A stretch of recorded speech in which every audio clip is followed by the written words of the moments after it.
Every country has pros and cons. I recently saw an article called Top 7 Reasons Why You Should Never Move to Spain. It was over on a blog called Expat Money by Mikkel Thorup, which is mostly about moving to tax-friendly countries in Latin America. And Thorup says right there in the title, you should never move to Spain. I thought that was a bit harsh, but honestly, he's not wrong about the reasons he gives. Moving abroad comes with a long series of trade-offs. Would you prefer a country with a smoothly running economy and 11 months a year of cold, rainy weather? Or would you rather deal with inefficiency and poor salaries somewhere near a sunny Mediterranean beach? There's no right answer to these questions. You have to decide for yourself what to prioritize. I've lived in Spain for almost 22 years now, so obviously I've found plenty of reasons why it's better to be here than up in the UK or in some tax haven in the Middle East. But that's my personal case. You might be different. Anyway, I thought I would take a moment today to discuss those alleged top 7 reasons why you should never move to Spain. Hey everybody, it's Daniel. Welcome back to Spain to Go, the best podcast in the entire multiverse for all things Spain. This is episode 145, and it's called Top 7 Reasons Why You Should Never Move to Spain. Shout out today to the girl I walked past in my neighborhood this morning. She was dragging a big suitcase, and she had a t-shirt that said, "Expats Go Home," in giant yellow letters. Green t-shirt, giant yellow letters. Expats, go home. Since I will be using the word expat about 100 times in today's episode, I thought I would say hi to her. I hope she's having a good day. Since I am Spanish and not an expat anymore, I guess I don't take these things super personally. Anyway, my blog is still over at expatmadrid.com, even though I'm not an expat and I don't live in Madrid. But you could go to expatmadrid.com/donate to donate to the cause here. expatmadrid.com/donate will take you directly to a page where you can send some money along to help out with this project. Some people out there, of course, don't like me using the word expat. If they would like to state their reasons accompanied with a sizable donation sent to me over at expatmadrid.com/donate, I might make a whole episode about their reasoning as to why I should not use the word expat. But like I said, these days, my being Spanish, I might just leave the whole expat versus immigrant debate to others. Either way, expatmadrid.com/donate is where you can send some money. I will give you a shout out in the next episode of this podcast. Thank you very much to all of my donors and multi-donors, past, present, and future. Now, back to the top 7 reasons why you should never move to Spain. Let's talk about the myth of the Spanish siesta. The main points here were taken from Mikkel Thorup's blog, expatmoney.com. Like I said, I don't think he's technically wrong about the points. I just think that whether or not you should move to Spain is a more complex decision. The first point that he makes is that the Spanish siesta is a myth. So let's talk about it. Because actually, I agree. The Spanish siesta is something of a myth. Maybe it would be more accurate to say that the idea of the siesta comes from a time when people lived in small towns and a lot worked in agriculture or, people were fishermen. There used to be a lot of jobs where you would start before dawn, work all morning in the heat, and then have a siesta. So if you're up harvesting grapes at 5 a.m., you might be able to relax under an olive tree after lunch and sleep through the hottest part of the day. If you're in a small town, you can probably close your shop and walk home at midday. But if you live in a big city like Madrid or Barcelona, your commute is longer. You're probably not taking regular naps because it's just something you can't work into your weekday schedule. The siesta myth is part of a larger laid-back Spanish life myth, which assumes that you're not working 50-hour weeks for just above minimum wage. A lot of Americans move to Spain because they're retired or retiring, and in that case, your life might be quite laid back, but that is not the case with most of the locals. So I would say that the siesta and the laid-back life in general is largely a function of who you are, where you're living, and how you're getting by. I used to have a flatmate who worked in a pretty nice restaurant. he worked from 12 to 5 maybe. Then he would come home and have a siesta, and then he would go back to work from 8 p.m. until midnight or 1 a.m. So yes, he had a daily siesta, but I don't think his life was any more laid back than mine was. Probably quite a bit less. Next point, we have brain drain and lack of opportunities. Back during the Great Recession, I wrote a few articles about brain drain. This was partially because I liked the rhyme. The brain drain in Spain. What a pain. It's poetic, but it's also quite important if you're considering moving here. In those days, a decade ago, young Spaniards were leaving in massive numbers to make a living elsewhere. Many of them were qualified, intelligent people who ended up working in cafes in London or folding sweaters in some Zara because there were no jobs to be had at home. Spanish youth unemployment was over 50% for a while. Highly qualified professionals like doctors, nurses, and engineers were also leaving. I suppose this has slowed down somewhat since the crisis ended. Some of those people have probably come back, but the ones that I know personally are still living abroad. I don't have any statistics about this, but people I can think of off the top of my head who left Spain during the last economic crisis are still living in the Netherlands or in Finland or wherever. They would love to be back in Spain, but once you get used to earning a European salary, it's tough to justify going back to your town in La Mancha to be probably unemployed. So, brain drain in Spain. It's real, it's important, it's worth taking into account.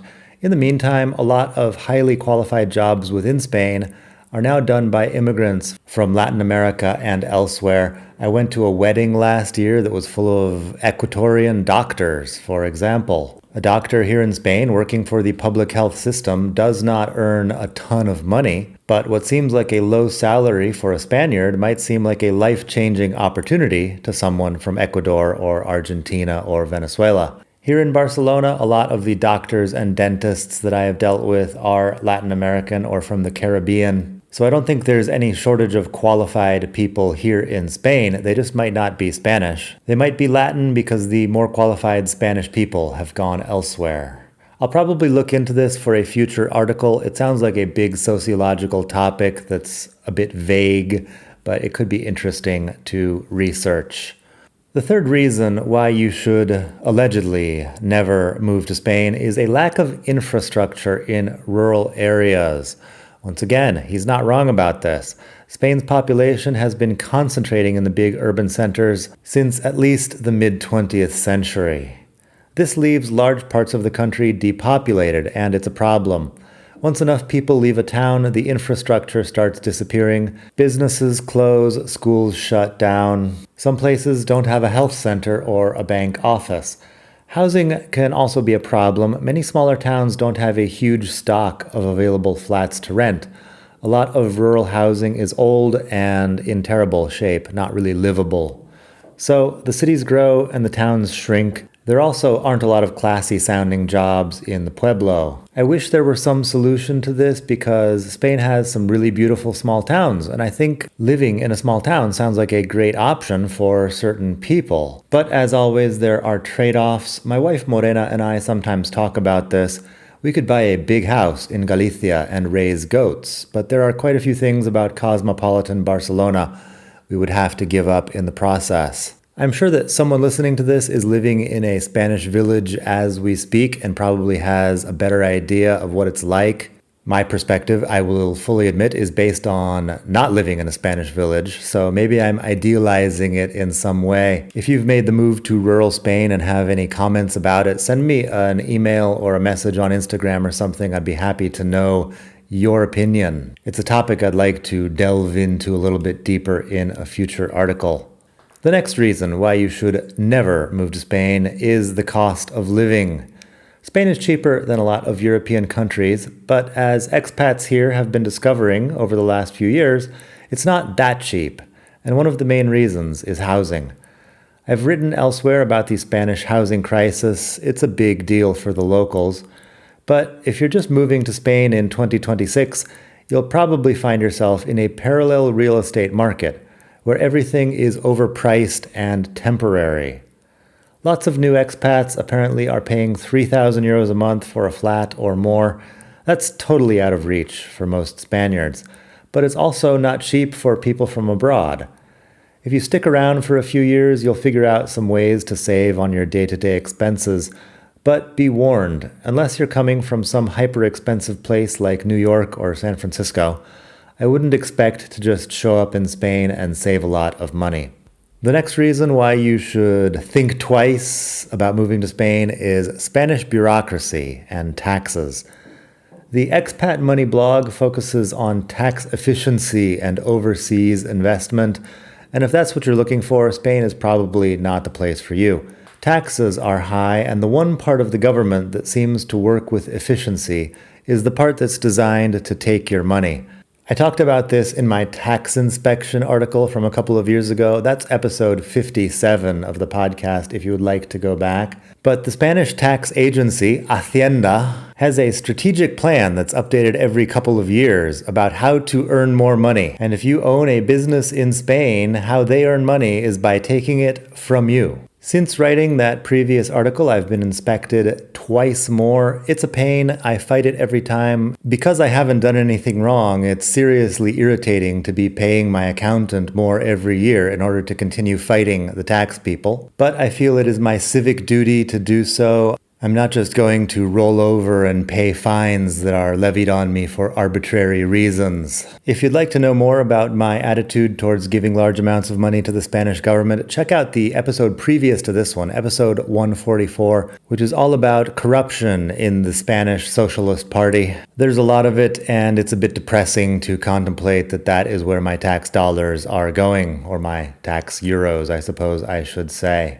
Additionally, if you're living here in Spain, Spanish bureaucracy is going to be a big part of your life. Multi-donor and fan of this podcast, Karen, who recently moved to Spain with her family, said the following in an email: "The bureaucracy is no joke. I tried to psychologically prepare myself for it, but I hadn't anticipated how it permeates every aspect of life here." Thank you for the quotable comment, Karen. I have spent my entire life here in Spain, so I can't really compare Spanish bureaucracy with anything else, but the people who know claim that it is pretty bad. Moving on to a related topic, which may or may not be a reason why you do not want to move to Spain, let's talk about Spanish wealth taxes and declarations. This is sort of a follow-up to the point about taxes and bureaucracy. Tax rates in Spain can be high if you earn more than an average salary.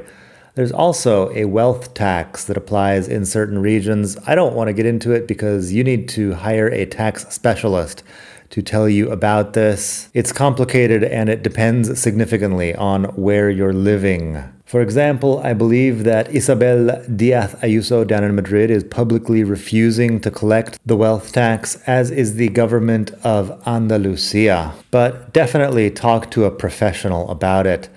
In any case, if you're earning over 60,000 euros a year as a salary, you're probably paying 45 to 47% in income taxes. Tax on dividend income is quite a bit lower. Additionally, if you have more than 50,000 euros in foreign investments, or if you own that much in foreign real estate, you have to file Modelo 720 to declare your overseas wealth to the Spanish authorities. It's a long and annoying declaration, and you'll have to redo it in future years if the value of your investments go up. Consult a competent tax accountant for more information. Fines for non-compliance can be pretty high, and like I said previously, the tax man is working hard to get as much of your money as he can. Quick side note, the Modelo 720 that I just talked about, the declaration of foreign accounts, or whatever you want to call it, is not a tax, but you do have to declare that you have these overseas accounts. I guess it's not completely out of the question that the Spanish government could eventually ask for a percentage, but it hasn't happened yet. The wealth tax, as far as I know, only kicks in if you have a couple million, which I don't, so I really don't know very much about it. Once again, consult a Spanish tax professional, and be careful. Wrapping up today, the final point over there on the Expat Money blog was about Spain and Agenda 2030. This is the only thing on the list that wasn't on my radar. It's called Agenda 2030. I googled it, and basically it's a plan from the United Nations that intends to save the planet by burying us all in bureaucracy and well-intentioned platitudes. I've heard about this sort of thing, but it's not really my area. Farmers here in Spain have been complaining for years that the layers of bureaucracy make their jobs impossible, and that they have to spend all their time on paperwork, and that the expense of complying with everything puts them in danger of bankruptcy. They're just talking about the EU bureaucracy, which gets involved in every country's agricultural policy. I think people are right to be suspicious of faraway bureaucrats at the EU or the UN interfering with their attempt to earn a living. The Expat Money Blog's audience is more of a crypto bro / libertarian doomer crowd than I am writing for here. I don't know, I'm suspicious of the state as much as any red-blooded American male, but they take it a bit further over there.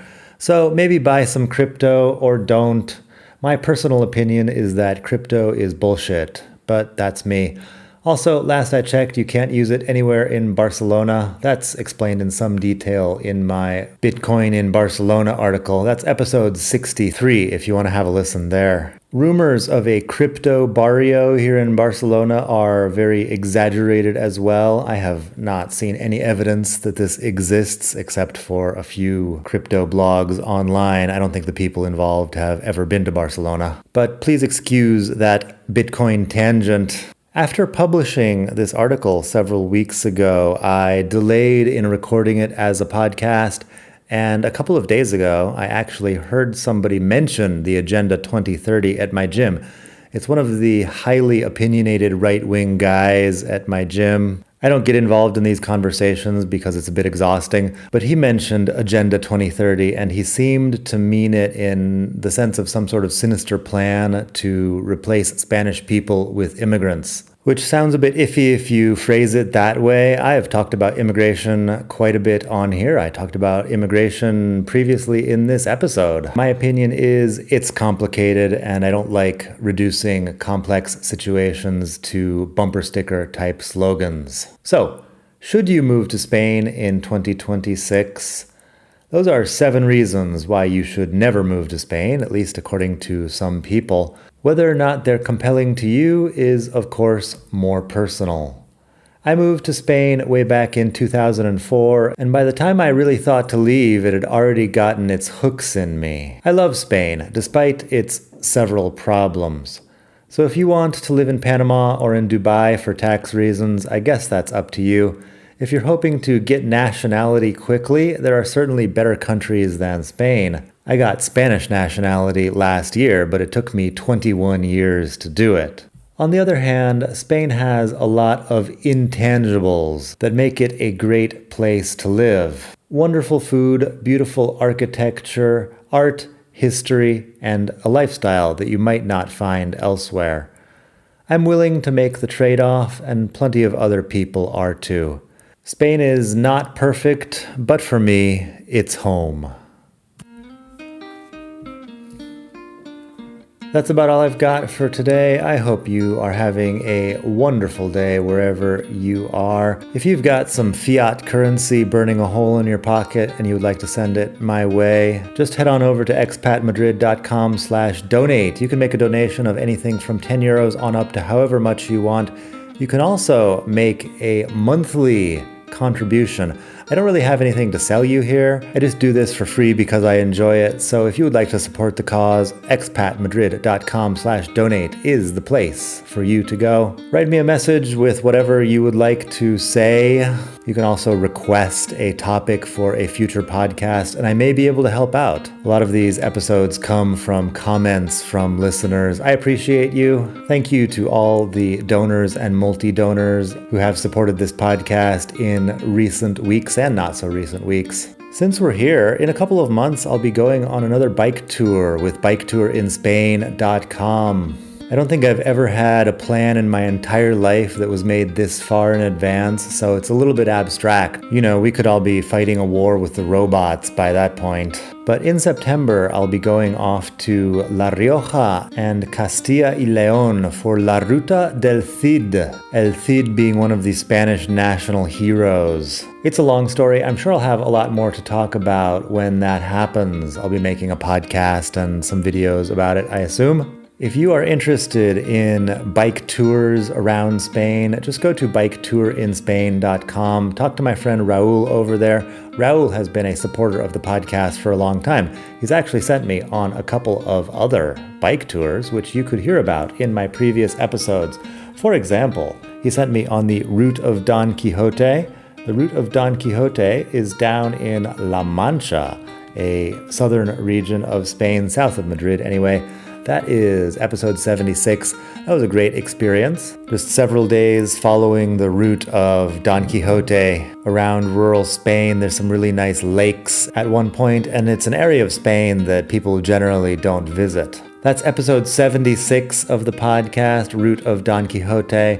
Speaking of areas of Spain that people don't visit, my next bike tour with Raul was in Extremadura, which is the region that almost nobody visits ever. But the route out in Extremadura was one of the best Spain experiences I have had in my entire life. 22 years in Spain. I've been to a lot of different places, and this was incredible. Check that episode out. It is episode 94, or just head on over to biketourinspain.com and sign up for something. Tell Raul that I sent you. He will appreciate the business. A few of my long-term listeners have gone on Raul's tours by now, and they have come back with glowing reports. So, biketourinspain.com. Make sure you spell it correctly. There are a lot of similar websites, but Raul's the best. biketourinspain.com.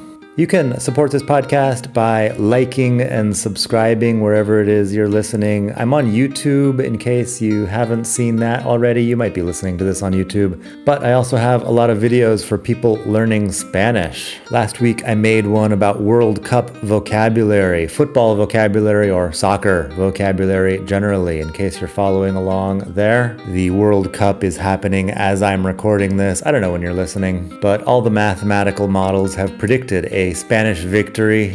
Like most people, I take mathematical models with a grain of salt, but hey, we'll find out in a few weeks. So if you want to look for me over on YouTube, I am Learn Spanish with Daniel. Just put that into your YouTube search box, Learn Spanish with Daniel, and you should find me. You can follow me on Instagram. I am Daniel Welsh, W-E-L-S-C-H, Daniel Welsh over on Instagram. I don't publish all that much, but I'm there. And you can send me a message or whatever you want. Once again, I hope you have a great day wherever you are in the world.